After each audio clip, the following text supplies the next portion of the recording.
Dua cara ini akan membantu lo, kita, para pria Indonesia bisa menguasai dunia. Bisa jadi bangsa yang disegani oleh negara-negara lain yang nggak sekedar punya pengaruh, tapi juga punya peran dalam membentuk peradaban umat manusia. Gua pernah bikin video tentang kelebihan cowok Indonesia dibandingkan cowok dari bangsa lain. Kelebihannya ada dua, jauh dari alkohol dan dekat dengan Tuhan. Dari lo ada yang bertanya, tapi bang, dengan kelebihan itu, kenapa cowok Indonesia masih kalah maju, kalah sejahtera dibandingkan cowok-cowok dari negara maju? Misal, Jepang, Amerika Serikat, Rusia, dan lain-lain.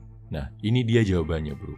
Gua akan membedah dua kelemahan utama kita sebagai pria Indonesia, yang kalau kita perbaiki, bisa bikin bangsa kita makin kuat. Yang pertama adalah pendidikan. Kita nggak semaju bangsa lain karena tertinggal di bidang ini. Berdasarkan data dari World Population Ranking tahun 2021, kualitas pendidikan Indonesia berada di ranking ke-54 dari 78 negara. Masuk sepertiga paling bawah. Kita memang punya masyarakat yang kompak. Tapi karena masih sedikit yang terdidik, kadang kekompakan masyarakat kita digiring ke arah yang menjerumuskan oleh orang-orang jahat. Karena kompak, satu disuruh jalan ke satu arah, yang lain ikut. Nggak ada yang sadar kalau jalan tadi mengarah ke jurang yang mencelakakan.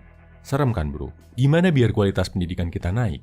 Idealnya, kita perlu lebih menghargai manusia-manusia yang pekerjaan utamanya adalah mencerdaskan kehidupan bangsa.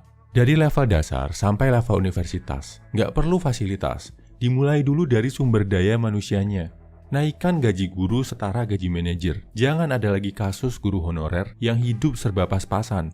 Tujuannya, biar anak-anak terbaik bangsa mau bekerja sebagai pendidik. Gua yakin, pemerintah kita dari tahun ke tahun sedang berusaha memperbaiki ini. Sambil menunggu kondisi ideal ini tercipta bro, kita harus inisiatif dulu, memastikan diri kita dan orang-orang terdekat kita terdidik. Maksud gua, terdidik bukan cuma sekolah, lulus terus pegang ijazah. Ijazah justru nggak wajib. Yang penting adalah lo sekolah, lulus, dan punya skill yang bisa bantu lo cari nafkah dengan layak. Misal, sekolah atau kuliah, lulus, bisa programming, bisa kerja di perusahaan internasional. Sekolah atau kuliah, lulus, punya skill bisnis, dapat akses pendanaan ke investor buat buka bisnis baru. Sekolah atau kuliah, lulus, bisa bahasa asing lancar, bisa kerja di perusahaan multinasional. Terdidik, artinya bukan punya ijazah ya bro, tapi jadi punya kemampuan, punya keterampilan, yang bisa bikin hidup lo lebih baik. Yuk, kita lebih sadar tentang hal ini. Berapapun usia lo, kita wajib mendidik diri dengan berbagai hal yang bisa membawa manfaat dalam hidup. Faktor kedua adalah disiplin.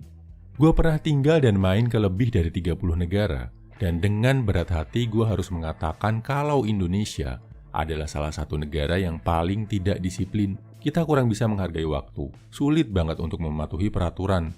Karena dari pembuat peraturannya sendiri, kadang juga kasih celah buat pelanggaran.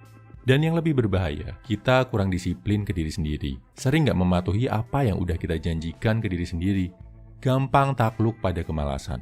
Terlalu mudah mencari alasan dan memaafkan kemalasan. Kalau kita ambil contoh misal Jepang, kenapa mereka masyarakatnya bisa makmur?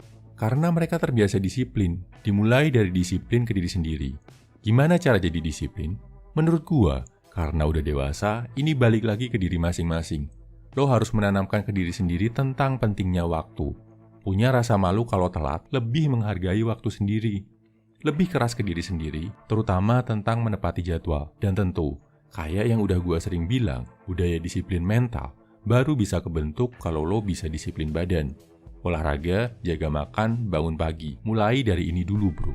Kesimpulannya, kalau kita mempertahankan kelebihan kita sebagai bangsa Indonesia dan memperkuat kelemahan kita dalam dua hal, pendidikan dan disiplin, kita akan jadi bangsa yang kuat di mata dunia. Gimana menurut lo bro? Apa hal yang perlu kita perbaiki biar pria-pria Indonesia bisa punya wibawa di dunia internasional? Share di kolom komentar ya. Semangat!